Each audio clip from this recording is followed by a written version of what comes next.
บิ่งจากมือจากวันหอดยามเขาในนาเขียวงามอุ้มทุ่มตามันต้นให้สาลีเที่ยวทั่วโนนคูใจก็ยอมว่าสาวบ้านเฮาจังเป็นเก่งแท้นาเฮ็ดนาก็ได้ไปลำเลียงก็เก่งสาวเสียงพวงจิตใจปลอดใสดังน้ำยวนปวนลิ้นไหลเย็นอยู่ของลมแตกลมพัดปีวอนหน้าอ่อนซ้อนแม่สาวกองร้องแห่งกองห้อย12มิลลิแปดความฝึกแอ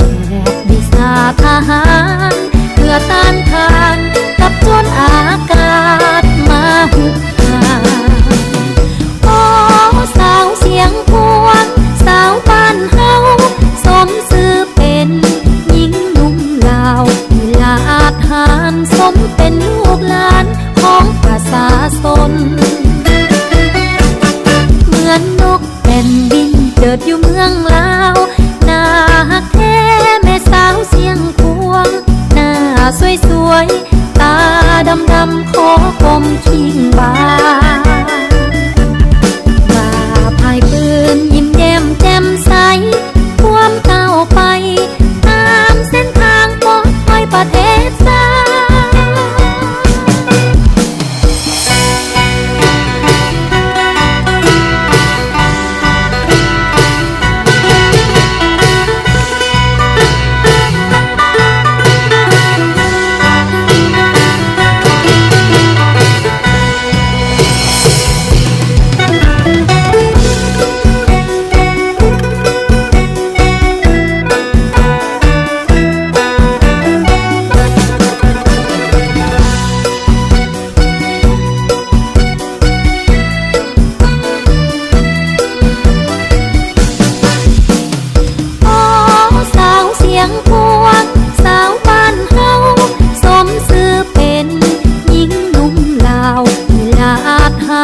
สมเป็นลูกหลานของประชาชนเหมือนนกแผ่นดินเจิดอยู่เมืองลาวหน้าฮักแท้แม่สาวเสียงพวงหน้าสวยๆตาดำๆขอกลมคิงบาพายปืนยิ้มแย้มแจ่มใสความก้าวไปตามเส้นทางปลอดภัยประเทศชาติ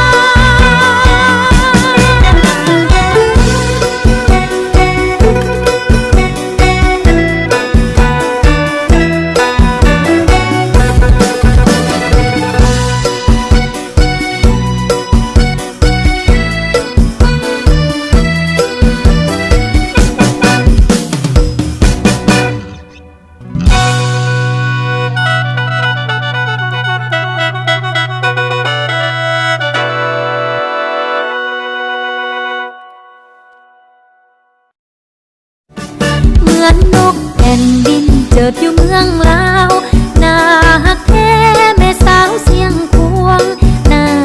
สวยๆตาดำๆขอกลมคิงบา